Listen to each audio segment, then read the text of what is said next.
In the Grand Hall of the Sterling Conservatory in Chicago, on a crisp October evening in 2027, the air buzzed with anticipation and judgment. A young woman, Clara Monroe, stepped through the heavy oak doors, clutching a violin wrapped in a tattered shawl. Her worn jacket and scuffed boots drew sneers from the polished crowd. A tall girl in a sleek emerald dress, Vanessa Reed, rolled her eyes and muttered, "This isn't a street fair, sweetheart." A judge, peering over his glasses, whispered to his colleague, "Did the janitor wander in?" Snickers rippled through the room. Nathan Hale, a 24-year-old violin virtuoso with a smug grin, leaned back in his chair. "If she can play, I'll eat my bow," he scoffed, loud enough for everyone to hear. Clara ignored them, her dark hair falling over her shoulders as she unwrapped her violin, revealing a rare Amati, its amber wood gleaming under the chandelier's glow. The room fell silent. Nathan's smirk faded. He recognized the faint carving on the Brigia mark tied to a lost masterpiece. Clara adjusted her glasses, her hands steady, and positioned the violin. The conservatory, with its velvet curtains and golden trim, felt like a lion's den, every eye waiting for her to stumble. Vanessa crossed her arms, her sapphire necklace glinting. A kid in a tailored blazer whispered, "Bet she's here for the sob story clout." Outside, Clara had waited 40 minutes to even enter, her invitation a faded letter on her grandmother's stationery scrutinized by a sharp-eyed receptionist who'd sneered, "This is invite only. No strays." Clara had handed over the letter, her jaw tight, and slipped past, ignoring the murmurs about lowered standards. As she stepped toward the stage, a woman in a mink shawl leaned toward her son. "Another dreamer who watched too many tutorials," she said, her voice carrying. Clara's fingers brushed her violin case, her shoulders squaring. A man in a silk suit near the entrance chuckled, "That jacket's from a dumpster dive."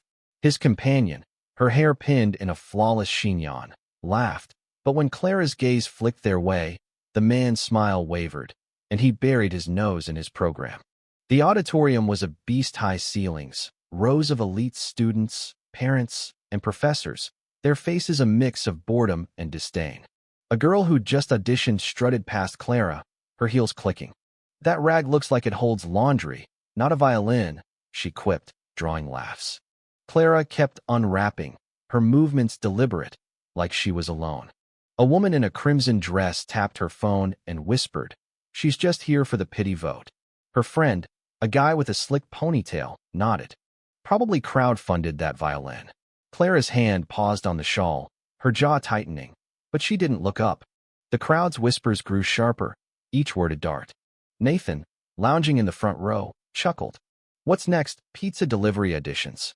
But when Clara lifted the Amati, its wood catching the light, his laugh died. An elderly professor, Dr. Elias Grant, stood, his chair scraping. "That's the Vesper mark," he gasped. "Where did you get that?" Clara's voice was soft but firm. "It was my grandmother's." "May I play?" Dr. Grant nodded, stunned. The room buzzed, but Clara tuned her violin, no tuner, just her ear. "E strings off by 4 cents, she said, adjusting a peg. A judge flipped on a frequency meter, and the numbers aligned perfectly. "Only a master could do that," he muttered, awestruck. Clara began a Vivaldi concerto, the notes soft, like a secret unfolding. A girl in the audience scoffed, "That's on every free sheet music site." But as Clara's bow danced, the music turned fierce, pulling the room into a trance. A scar on her wrist, a crescent from a long-ago accident, flashed as she played. Dr. Grant froze. "It's her. Clara Vane," he whispered. The name hit like a thunderclap. Clara Vane, the prodigy who'd vanished after a tragic fall at 10, outplaying adults at 6. A woman with a clipboard stood. "My daughter followed every rule for this chance," she snapped. A man beside her added, "This is unfair." Clara's bow paused, her head tilting, and the woman sat, her clipboard clattering. The music surged, the Vivaldi now a storm. Vanessa's arms dropped, her confidence crumbling. A boy in a hoodie, there for his sister, leaned forward, whispering, "She's real." His mother shushed him, but he shook his head. Clara's notes seemed to reach him alone, like they saw his hidden dreams. A critic scribbled, then stopped, his pen frozen.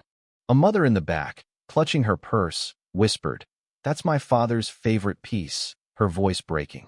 Clara's music wasn't just sound, it was memory, pain, triumph. 8 weeks later, Carnegie Hall's marquee glowed. Clara Vane, the Almaty's ghost.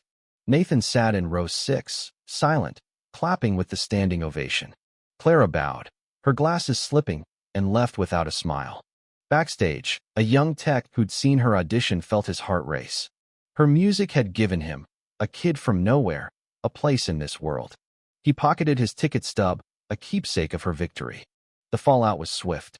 Vanessa's endorsement deal tanked after her street fair jab went viral. The judge who'd mocked Clara was quietly fired. The Blazer Kid's old posts trashing Nobody's cost him his online clout. Dr. Grant wrote a piece. Clara Vane didn't return to win. She returned to remind us why music matters. Clara didn't read it. She was teaching kids in a community center, her scar catching the light as she guided their bows. A girl asked why she didn't chase fame. Clara smiled. I play where the music needs me. Her husband, a quiet carpenter, met her after Carnegie, carrying her violin case.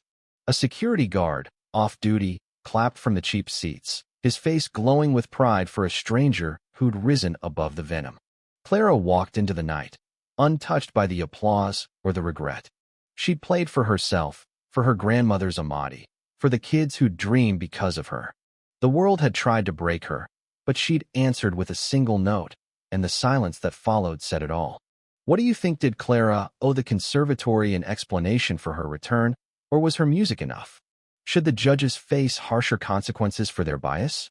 Drop your thoughts below, like, and subscribe for more stories that shake the soul.